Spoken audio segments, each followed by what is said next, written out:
Okay, so at this point we're going to put in our roller mechanism for our belt tensioning. Our egg belt drive will be up here on this end.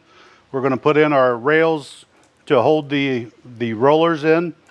You want to make sure that on your rails, the bottom side is going to have a series of holes, and the smooth side of the rail goes to the inside where the belt will be.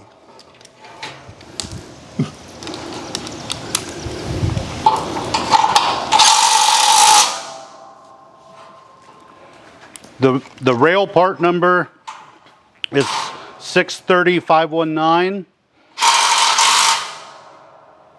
Again, the screws that we're using are the 690005. They're the self-threading bolts.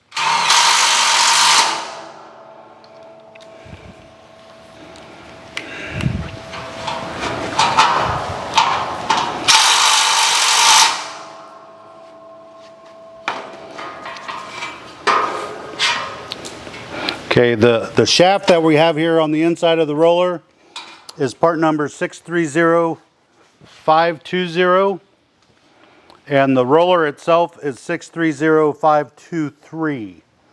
I'm going to bring it up here.